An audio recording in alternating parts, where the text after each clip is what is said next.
Tila malaman ang nangyari sa isang segment sa It's Showtime na kung saan ay nagkaroon ng pagkakataon si Vice na maibulalas ang kanyang opinyon sa nangyayaring matinding korupsyon sa ating bansa. Ayon kay Vice, ang korupsyon ay hindi lamang pagnanakaw ng salapi ng bayan. Ito ay pagnanakaw ng pag-asa, ito ay pagnanakaw ng pangarap, ito ay pagnanakaw ng magandang posibilidad. Sa isang episode ng Laro-Laro Pick ng It's Showtime ngayong Huwebes, September 11, 2025, ay nagkaroon ng pagkakataon ng isang player na nagngangalang Ronron. Doon ay na-interview siya at 21 years old ay nagtatrabaho siya bilang kargador sa palengke. Ayon pa kay Ronron, 14 years old pa lamang daw siya ay nagtatrabaho na siya para matustusan ang pangailangan ng kanyang pamilya.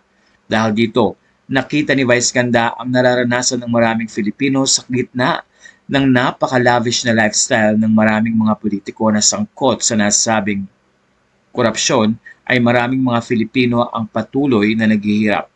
Kaya naman ayon kay Vice, maraming tao na ang namamatay dahil sa pagnanakaw nyo ng pondo ng bayan. Maraming magulang ang hindi nakapagdadala sa ospital ng kanilang may mga sakit na anak dahil sa korupsyon. Maraming matatanda ang hindi naagapan ng sakit dahil sa korupsyon. Ipinakita ni Vice Ganda ang kanyang pagkadismaya dahil na rin sa nangyayari sa ating bansa. Ayon pa kay Vice, umaasa siya na magiging matalino ang mga tao sa pagboto sa mga susunod na mamumuno sa ating bansa. Matatandaan si Vice Ganda ang isa sa mga top taxpayers sa Pilipinas. Noong August 28 ay sinabi ni Vice Ganda na nadidismaya siya dahil na rin sa milyon-milyong tax na ibinabayad niya samantalang iniisip niya ang pagtitipid at ang garapalang pagnanakaw. Matatanda ang binigyan si Vice ng parangal noong March 4, 2025 bilang isa sa mga taxpayers sa Quezon City noong taong 2024.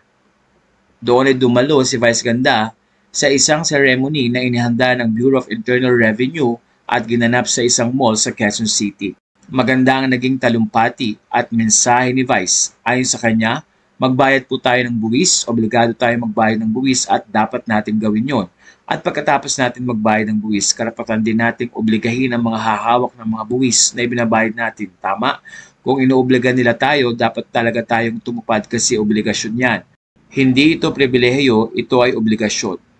Kaya kung obligasyon nating magbayad, karapatan din nating obligahin ang mga tatanggap at gagamit ng perang ibinabayad natin dahil hindi madali kung paano natin kinita ang pambayad natin ng buwis. Sa puntong ito ay umaasa naman ng mga Filipino na may bibigyan ng hustisya at mapaparusahan ang sinumang sangkot sa nasabing flood control anomaly.